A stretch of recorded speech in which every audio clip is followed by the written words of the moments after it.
Welcome to CBR news. Nandamuri సినీ నటుడు Hindupuram MLA Balakrishna జన్మదిన వేడుకలు దేశాయ్ నెట్వర్క్ కార్యాలయం నందు గురు రాజాయ్ దేశాయ్ మరియు నందమూరి బాలకృష్ణ అభిమానుల ఆధ్వర్యంలో దేశాయ్ యూత్ సభ్యులు, టీడీపీ, జనసేన అభిమానులు, నాయకులు, కార్యకర్తలతో కలిసి కేక్ కట్ చేసి హృదయపూర్వక జన్మదిన శుభాకాంక్షలు తెలియజేశారు. ఈ సందర్భంగా దేశాయ్ మాట్లాడుతూ ఎమ్మిగనూరు బీవీ జయనాగేశ్వరరెడ్డి గెలుపు కోసం ఎమ్మిగనూరులో పర్యటన చేసిన నందమూరి బాలకృష్ణకి మరొకసారి ధన్యవాదాలు తెలిపారు. అదేవిధంగా రాష్ట్ర మంత్రివర్గ స్థానంలో మన ఎమ్మెల్యే బీవీ జయనాగేశ్వరరెడ్డికి చోటు కల్పించాలని మన రాష్ట్ర ముఖ్యమంత్రి వర్యులు నారా చంద్రబాబు నాయుడు కోరారు. ఈ కార్యక్రమంలో దేశాయ్ సంజీవ్ స్వామి, రామన్నగౌడ్, దేశాయ్ యూత్ సభ్యులు సాదిక్ తోట పాండు, కల్లెల శివ, దానిల్, అబ్దుల్ అజయ్, మల్లేష్, వీరేష్ మరియు ముఖ్యమైన కార్యకర్తలు, అభిమానులు తదితరులు పాల్గొన్నారు.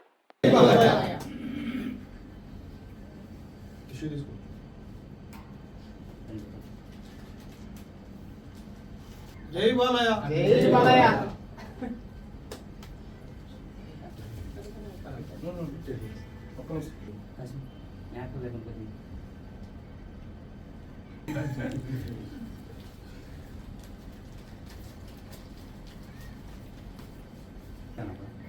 ఎన్నికైనా